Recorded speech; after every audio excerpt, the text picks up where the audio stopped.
Welcome back. The United States and Israel have recalled their negotiators from the latest round of ceasefire talks with Hamas. President Trump's special envoy for the Middle East, Steve Witkoff, made that announcement yesterday, writing on social media that Hamas does not appear to be, quote, coordinated or acting in good faith. Witkoff went on to write that the U.S. will now consider alternative options to bring the hostages held in Gaza home. And just a few moments ago, President Trump, speaking to reporters at the White House before leaving for Scotland, saying that he feels that Hamas, quote, really didn't want to make a deal, putting the onus on them for the breakdown in talks. But there's been reporting as well that Israel has been at times reluctant to get to serious negotiations. Meanwhile, the backdrop of all this is the humanitarian crisis in Gaza continues to worsen, with doctors reporting a surge in malnourished children in hospitals, and the United Nations warning that famine is imminent. A senior Israeli officer told reporters that limited aid is entering because of a, quote, lack of cooperation from the international community, and dismissed warnings of famine as a tactic used by Hamas to gain leverage in those ongoing hostage talks that now appear to have broken down again. Let's bring in NBC News international correspondent Matt Bradley, who joins us live from Tel Aviv. Matt, good to see you this morning. The last couple of days, though there's extraordinarily limited media access to the enclave itself, images have started to emerge in Western media of, truly hard to look at the state of children who are starving to death. There's no other way to say it. And certainly there's fingers being pointed, sure, some at Hamas, but a lot at Israel as well. What more can you tell us?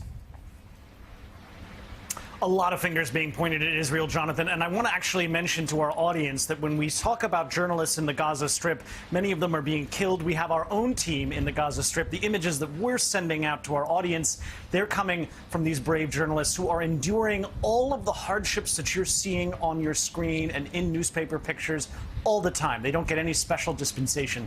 We're hearing about this worsening famine. The statistics are part of what's driving this. We heard from the United Nations that 9% of children are suffering from severe malnutrition in the Gaza Strip based on their sample size of more than 50,000 children.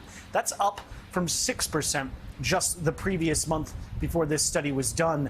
And we heard from from Doctors Without Borders just today saying that 1 in 4 people are suffering from malnutrition in the Gaza Strip. So as we're seeing more stats, we're seeing more pictures. We're also hearing more criticism. We're hearing this from European leaders who just earlier this week had signed on to a letter, 28 of them, saying that there needs to be some solution to the famine situation in the Gaza Strip. And as you mentioned, the Israelis are still denying that there's any famine at all. And in fact, the Israelis took me into the Gaza Strip along with many other journalists just yesterday to show us the aid that is languishing in the sun that they say is not being distributed, getting to the heart of this debate about whether or not this aid not being distributed is the fault of the Israelis or the fault of international organizations, the fault of Hamas.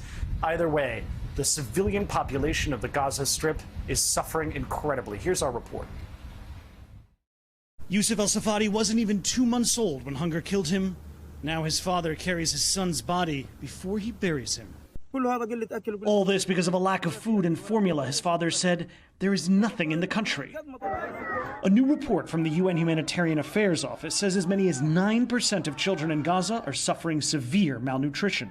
But the Israeli government says they've put no restrictions on allowing aid into Gaza. There is no famine in Gaza. There is a famine of the truth. The Israelis blame aid agencies for not distributing food that's already been delivered. As we're hearing growing anger around the world about the famine conditions inside Gaza, the Israelis have brought us just inside Gaza now, where they're showing us all of this food aid that they say aid agencies haven't been picking up and distributing it to the people who need it most. But the UN and other aid agencies say Israel's restrictive security conditions, as well as the dangers of operating inside Gaza, have made aid distribution extremely difficult. There is only one way to reverse this trajectory, and that is by enabling sustained and unrestricted flow of aid into Gaza and enabling us to carry out our work. So as you heard there, Jonathan, kind of a conflict between these aid agencies and the Israeli government, one accusing the other of being responsible for the lack of aid getting into the people. It looks as though when we spoke with aid agencies, they said that the Israelis are putting onerous restrictions on aid being delivered to the public in the Gaza Strip. But, you know, this is a worsening conflict and a worsening situation for humanitarians. And, you know, that's why we're hearing more and more from Europe, more and more from the United States about how this situation really needs to be rectified before it gets any worse. And it's seemingly getting worse by the hour. NBC's Matt Bradley live from Tel Aviv.